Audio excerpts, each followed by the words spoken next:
What's going on, fellas? This one's for the fellas. Hey, man, I just wanted to come to you guys with a thought, all right, that I had.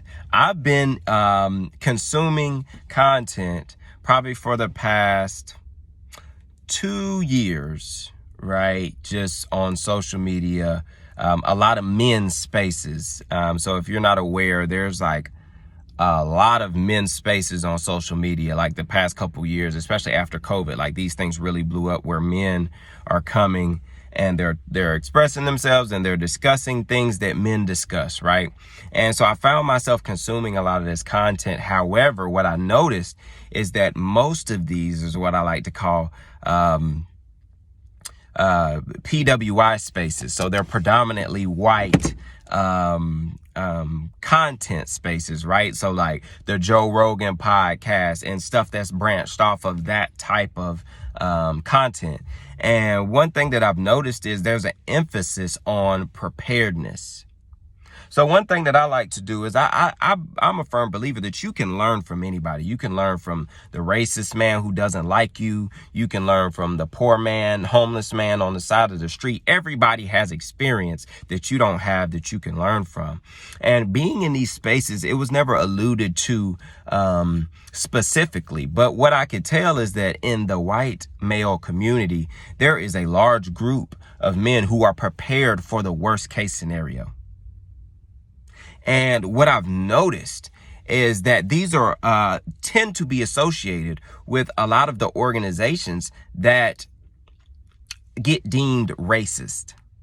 And so I started thinking, right, why would these men, if these are the men that find African Americans inferior or ignorant or whatever, which is completely ignorant in itself, why? And so I thought about it, and it's because in our communities, this is just the conclusion I came to. As men, we don't have an emphasis on preparedness for the worst case scenario. We'll go out and buy the nice car, right? But we don't know what to do if the government or the infrastructure collapses. We put all this faith in an infrastructure and a government that has shown us historically that it does not care about us. And that's not just for black men, that's for the American people in general. And even Caucasians, even white men understand this, but we as black men don't. Most of us don't buy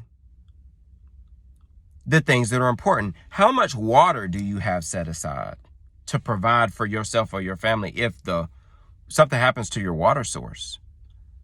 How many non-perishable items do you have set aside if the infrastructure collapses and you can't go to the grocery store?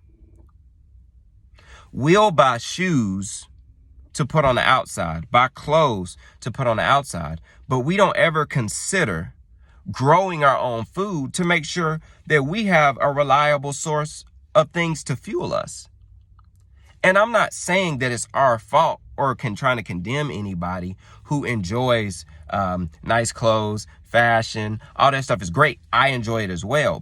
And I'm growing in this as well. But what I've understood is what I'm starting to understand is for so long, we prioritize things that don't give us any leverage.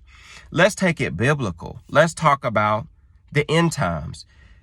There is prophecy that says that that the enemy is going to leverage your need for the infrastructure to force you into getting the mark of the beast. But if you grow your own food, if you have a well or a reliable source of water, a reliable source of energy, maybe like a solar powered generator or things like that, and you're not completely reliant on the infrastructure to acquire and have your needs met, then guess what? You won't have to take the mark of the beast. You won't be required to take government assistance that might come with a caveat. These are the things we don't think about in our community. And so what I want to do is I want to bring some of these thoughts to the forefront. When I'm in these spaces and I'm seeing these men talk about preparedness and being able to provide for their family and not relying on an infrastructure that has shown the American people time and time again that it does not move with its best interest in heart. And God bless America. It's one of the most comfortable places to live. I'm not saying that. However, why would you put so much faith in something that does not uphold biblical standards, that has shown you it is not prioritizing God's word?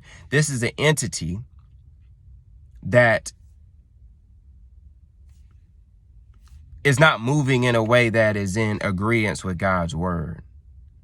So why would you put all of your faith in this infrastructure that you don't contribute to, really?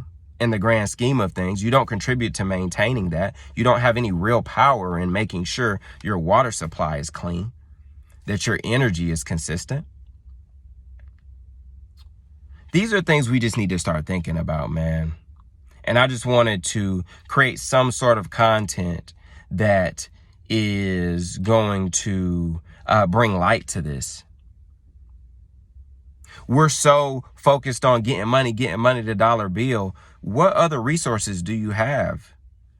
Are you diversified? Do you have crypto? Do you have any precious metals?